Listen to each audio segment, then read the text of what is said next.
Alright, hello everyone. We are here for a different type of Digimon video this time. This is the pretty much Digimon 101, how to play Digimon the card game. So, we're just going to start out with the basics.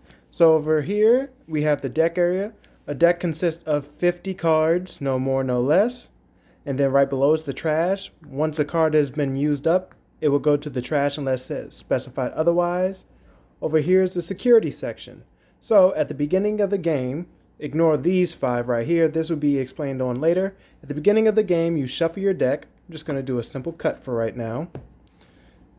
And then you take the topmost five cards and put them into your security. This is essentially how much life that you have in the game. And five. There are cards that can add to your security and cards that can deduct from your security. It all depends on how pretty much you want to play and pretty much the color. Yellow is really good on replenishing and purple is really good on depleting. Well, just with effects. So, how do we start playing this game? So, the first player, whoever goes first, draws five cards. And the second player draws one extra card. So whoever goes first essentially gets five cards at the beginning of the game. Whoever goes second gets six cards at the beginning of the game.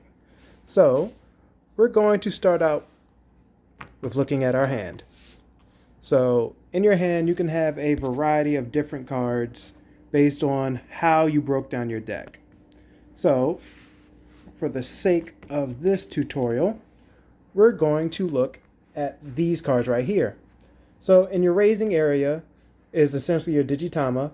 This can contain up to 5 Digitama of any color, but you may want to pick the color to pretty much enable you to use the other cards in your deck as well. So for this one, I'm just going to say at the beginning of my turn, I can hatch a Digitama or move a Digimon from the raising area to the battle area.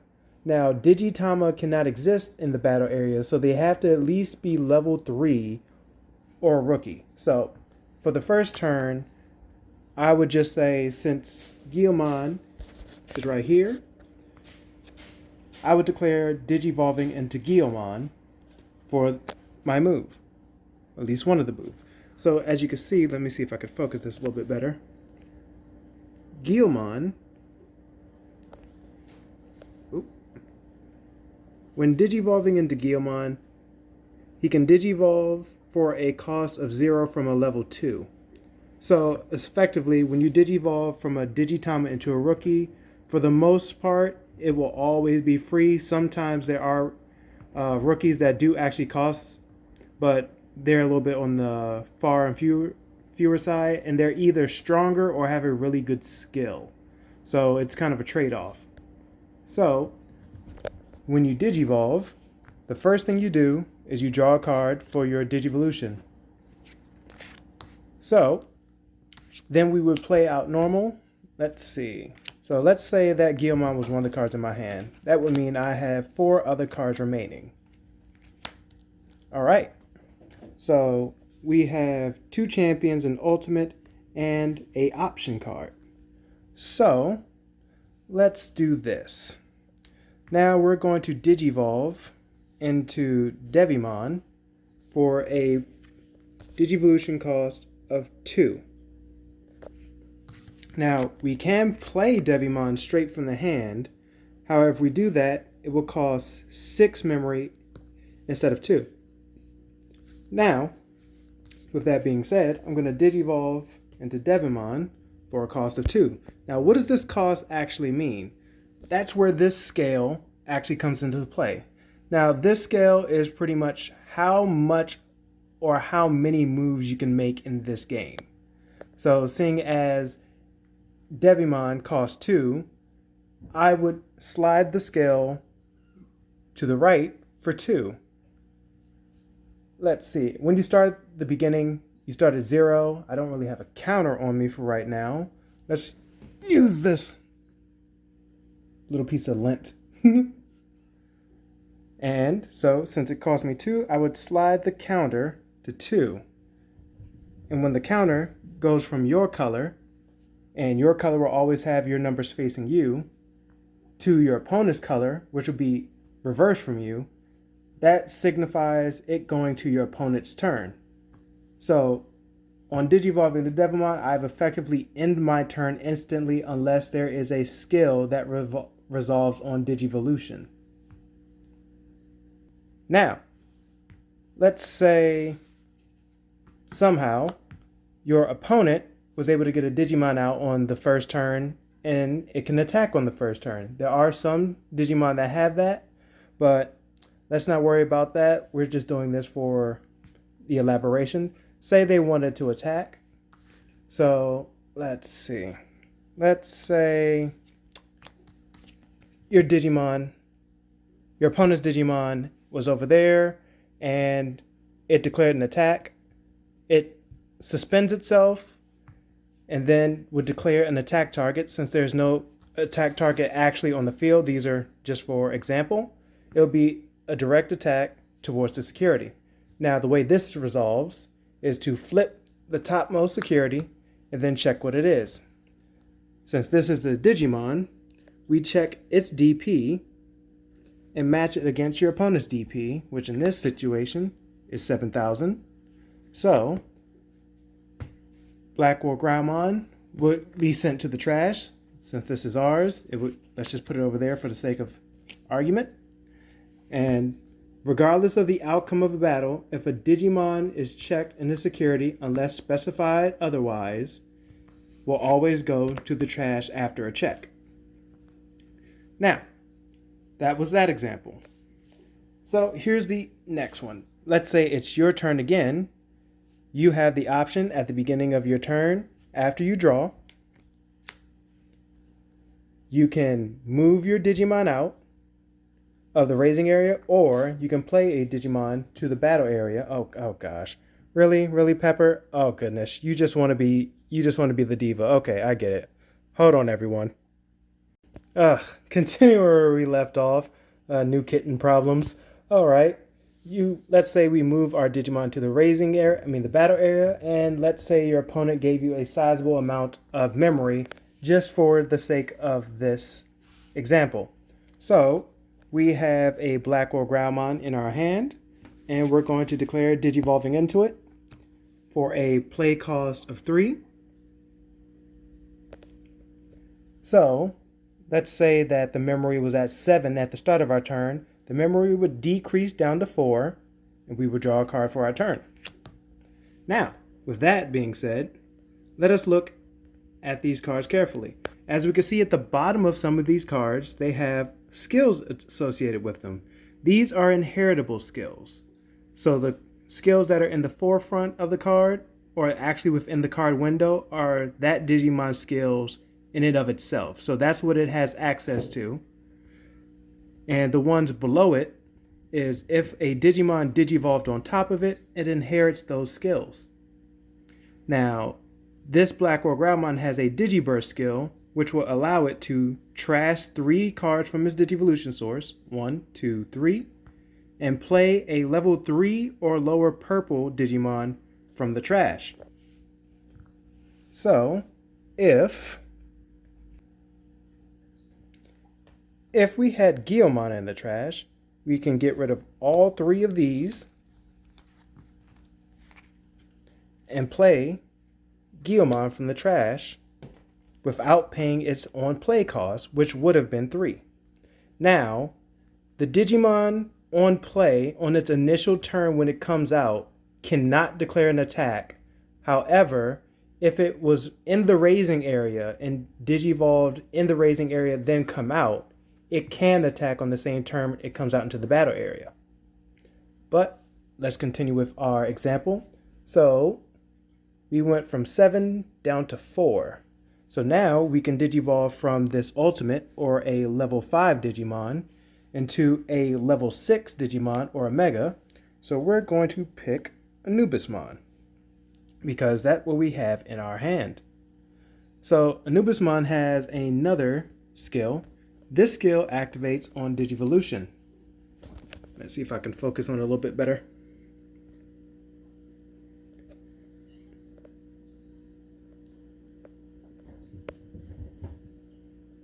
All right, that's a little bit better. So on Digivolve, you can play one level 3 Digimon card from your trash without paying its memory cost. And then it has another skill, which is really blurry. When you play a Digimon from your trash, that Digimon gains Rush, which means it can attack on the same turn it comes out. Now, since Guilmon came out before Anubismon came out, it does not gain the Rush skill. But any other Digimon that spawns from the trash after Anubismon comes out does get that skill. So, with that being said, let's say we had another card, which is an option card. Now, option cards have various effects and various costs, which are located at the top. Now, this is a purple option card. Now, option cards do have a constraint, meaning that you cannot use an option card unless you have a tamer, a Digimon in the battle area, or, wrong color, where is it at? Or a Digitama in the raising area face up. That is a color requirement lock, which stops you from playing, multiple colors in a deck just willy-nilly. They can still proc in the security set area, but you can't just play them from hand. So let's say this does not do it, but let's say we had an option card that we could play from our hand. Jack Raid would be one if we had 10 inside, or 20 in this example, 20 inside the trash area. So we play an option card and it gives us 2 memory. So we were at 4 before Anubismon. Anubismon cost us 3, so we would slide down 3 to 1. And we just pretend to give ourselves an extra 2 with the Jack Raid that's I don't have on screen right now. So there's one other level of Digimon, and that is a level 7. It is what I call the Super Mega. And we would Digivolve into Omnimon Zwart Defeat. Now this is a level 7 Digimon, and this Digimon, gotta get the focus right. This Digimon can actually Digivolve from purple or black, level 6 Digimon for a memory cost of 3.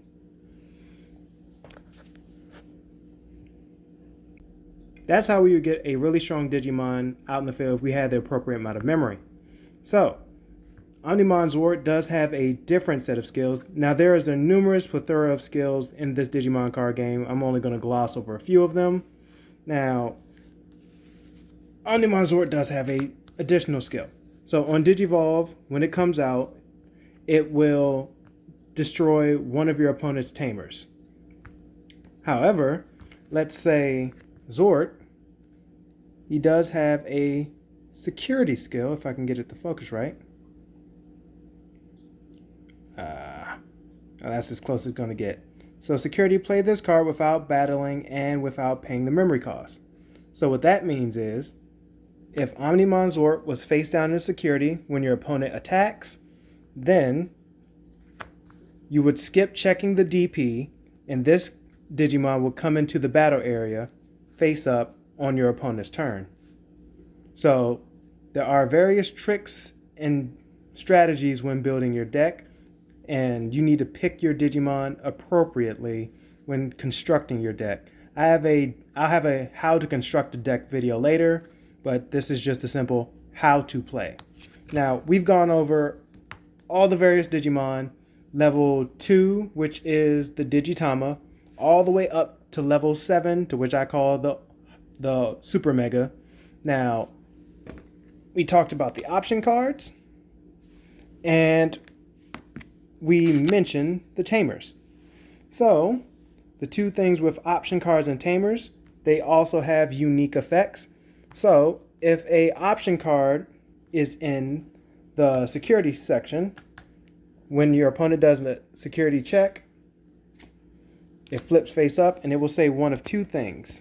And again, you need to get it to focus, which is very hard to do. All right. This card says, add this card to the owner's hand. So if this one is flipped face up, it goes straight into your hand, to which you can play as long as you meet the requirements for the color. Now there's also ones that say security at the bottom, and then they have a security effect. You may play one level 3 purple Digimon card from your trash without paying its memory cost. So some option cards will actually trigger from your security, and you can play them from your hand. They will have the same effects. And then there's also the ones that have slightly different effects, but they still will activate in the security. So it's kind of like setting a trap. So it's the closest thing in this game to kind of like adding some surprise to this deck. So that's option cards. And then lastly, we have tamers. Tamers, you can play them from your hand for the normal play cost. And if they activate in the security, they come straight to the field. These are continuous effects. Now this one says, oh, again, gotta get it. All right. When a card is removed from your security stack, you may suspend this tamer to gain 1 memory. So that's what Kari does. And again, she does have play this card without paying its memory cost. So that's this tamer. There are very differing tamers. Some tamers give you memory at the beginning of your turn for a set amount, and some tamers have various effects that you need to rest the tamer in order for you to activate it. So there are differences based on color, and that's the main thing. So that's that for tamers. There are coming, I think it's BT7, tamers that actually have an inheritable effect. And there are some Digimon that can digivolve from tamers, meeting certain conditions. So that's another bit of versatility that will be addressed in maybe another deck. Matter of fact, when I briefly show my Ancient Greymon deck that I'm constructing. But let's not forget, how do you win this game? So the way to win this game is you must deplete your opponent's security 1 attack at a time, unless you have a skill that lets you do multiple checks at a time, until they have no security left. So once you have no security left, regardless of whatever skills you use to possibly discard one from the top of the security or attack for more than 1 security, once your opponent has 0 security left, your opponent must successfully declare kitty check. All right, we're just gonna deal with the unexpected one who just jumped in. So once your opponent no longer has any security left, your opponent must successfully declare an attack without it being blocked or negated somehow to declare victory. That's how you play the Digimon card game. And yeah, that's pretty much it. If there's any other questions, anything I've missed, let me know. If you want to just say hi to Pepper, that's always good too. And thank you for watching. All right, everyone. Bye-bye.